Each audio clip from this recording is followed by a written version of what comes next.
Hi everybody, Giselle Grenier here from artplace.ca. So this is the second video I'm doing for this project. The first video we had technical difficulties and we lost the filming for all this. So I'm going to be recreating this, but because I did this on a book of backgrounds image, I'm going to provide the information at the end of the video so you can see what background was used for this. I can't replicate this perfectly unless I go back and redo the background the way it was, but I thought instead of doing that, why don't I just show you how to do this on a random page. Now look at the difference in color. Okay, so let's see what we can do with this thing here. So I'm going to put this aside.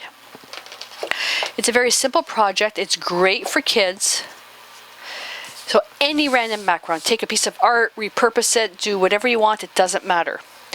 And I'm going to take, I think I'm going to run out of paper towel. I'm going to take a big bristle brush and I'm going to go into just regular white acrylic paint. This is a Deco Art Traditions Artist Acrylic Paint. And I'm just going to start putting that in and to see, I don't think this is watercolor. And I'm going to neutralize some of that, all that activity what's going on.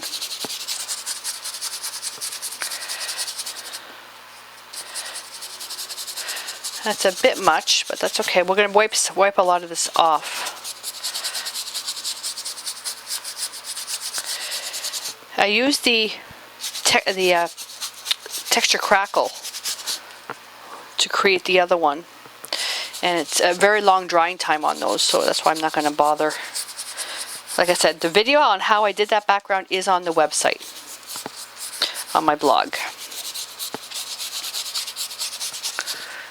There we go. So I'm going to hit this with the heat gun very, very quickly. And the colors, I'm going to color the colors from top to bottom. Phthalo Blue, Quinacridone Violet, Permanent Alizarin Crimson, Naphtha Red Light, Hansa Yellow Light, Raw Sienna, and then Titanium White. And I'm going to be using soft grip brushes for this. And one stencil. So if you have an area that's a bit too bright, you can come back with a baby wipe and just start scrubbing, and eventually the paint will lift itself off. Where I'm going to do that is right over here. It's a slow process. Take your time. Because this is sort of like a night scene, and I do want this to be quite random. You can also take a spray bottle, let that sit for a bit, and you can do it with a paper towel if you don't have baby wipes. The longer you wait though, the harder you're going to have to push. I just want to neutralize the look of the space, the space effect. See, I'm just bringing a little bit of that back. There we go. That's fine. All right. So I'm going to put a stencil here. Now the whole thing with the stencil is that in the original, it was white. So if I make it white, this is already pretty white, but why don't I just change the color of this red as a whole? So I'm going to get another brush, and I'm going to use a fan. Put all my brushes in my bucket here. And I'm going to take Quinacridone Violet. I'm going to put a little bit of extender in here because it's really, really hot. We're approaching a heat wave. And you can see how rough I'm being with this. I don't want any particular pattern taking place.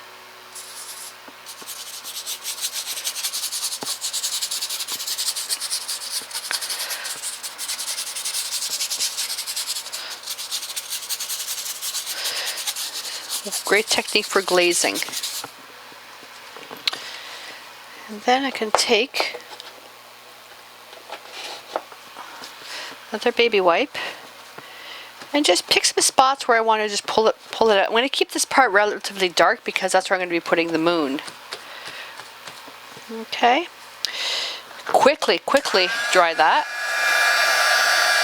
Because many thin layers is much better than thick layers that are going wet on wet for what I'm trying to do. Because as soon as the layer is dry, you can lay, a completely different color on top, and it's not going to be all mushed up. Unless that's the effect you're going for.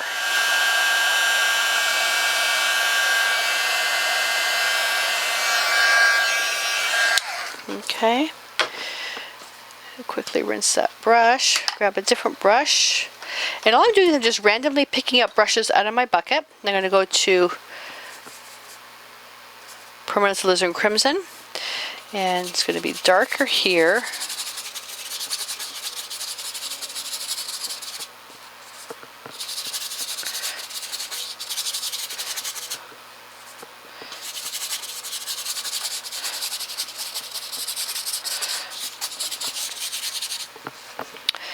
And I'm just going to pad, just to slightly fade that up. Okay. Then another fan, a little bit of Naphthol red light. And we're going to do that down here.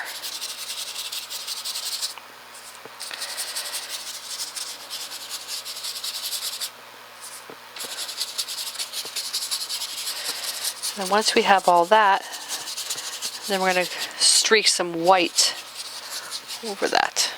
Now we have going to have some good contrast.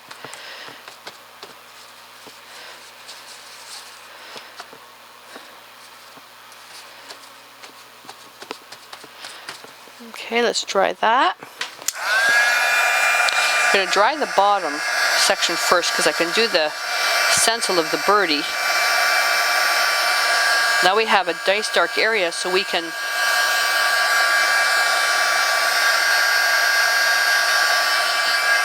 do a nice stencil.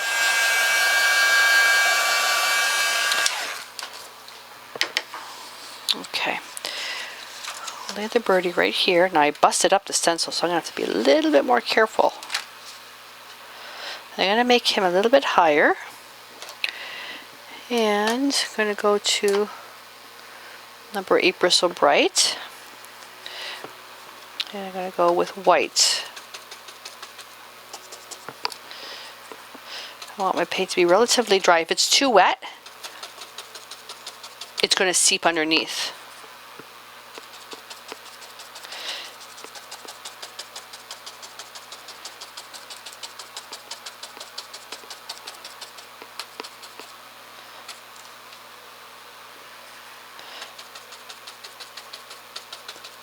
It's okay if it's a little bit transparent. Okay. And then I'm going to take a little round brush, a little bit of white, and I'm just going to bring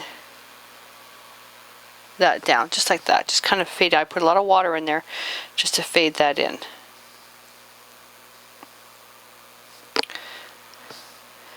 And I'll just tie everything together, just going back over everything.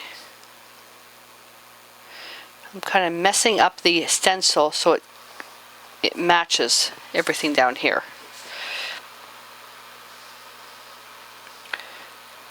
Okay.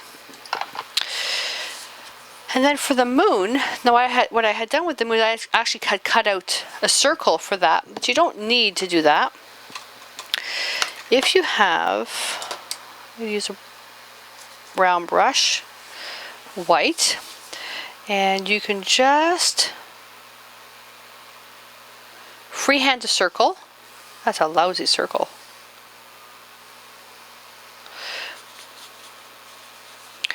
And just put some paint in there.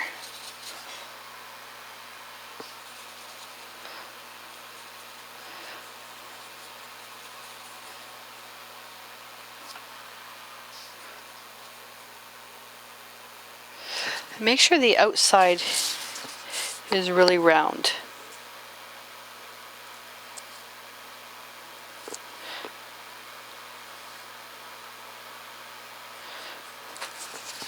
Okay. Make sure you don't have any paint ridges. And then what I'm going to do is take a fresh baby wipe, preferably one that's got those nice patterns on it, and just press and lift. Press a little bit more. Lift. There you go. It looks all transparent. Now, he should have tacked up enough now. Do the same thing here. Press and lift. Yes. Very, very fuzzy. Very, very pretty. Okay. Now for the bottom, it's going to be a green. So I'm going to take raw sienna, a speck of phthalo blue. You don't need a lot. And I'm just going to get a rough coating in here. Okay. Then I'm going to take a little bit of Hanta Yellow Light, a little bit of phthalo blue. Okay, and then into that I'm going to take a little bit of Naphthol Red Light. And then now what I'm going to just do the same thing. I'm going to take a little bit more phthalo blue. I want it to be very dark. And you're just going to make marks like this. Make them random. This is a night scene, don't forget. Then I can take a little bit more phthalo blue, a little bit more raw sienna, and a little bit more Naphthol Red. And I'll add some other bold marks.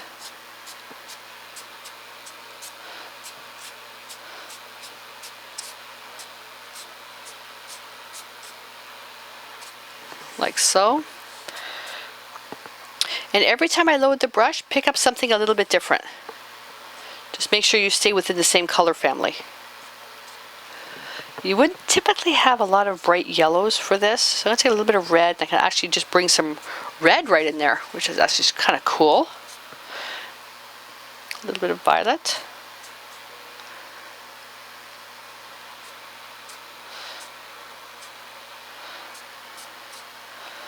A little bit of blue.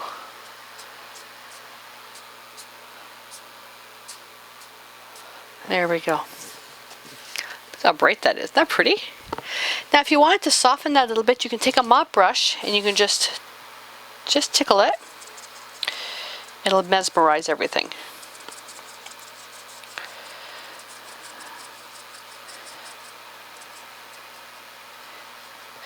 Technique I learned from the late great Bill Alexander, who absolutely loved Canada. And look how soft that is. So you have something soft in the back now, but you can still come back now with a fan brush and do that again. So I can come in and just a few little lines.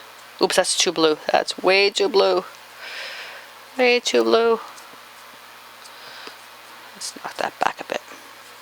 I just cut it back with a little bit of red.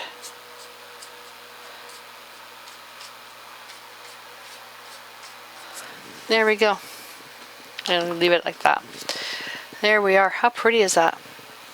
So come a very different look than from this. Much more of a nighttime scene. So you get two different varieties here. So same technique, okay, except the background that I did on this was already this color. I just deepened it a little bit. You can come in on this now. You can put in some white streaks, but I kind of like this the way it is. So you can watch the video on how to do this particular background and then apply the same technique as I did for everything else, and you can get a look like that. So there we go. So I hope that you enjoyed this really quick little project. Great for kids to do, especially for Halloween, make cards and stuff like that. So I hope that you enjoyed this and join me for the next Doug 2014 project on a book of backgrounds. So until then, stay inspired.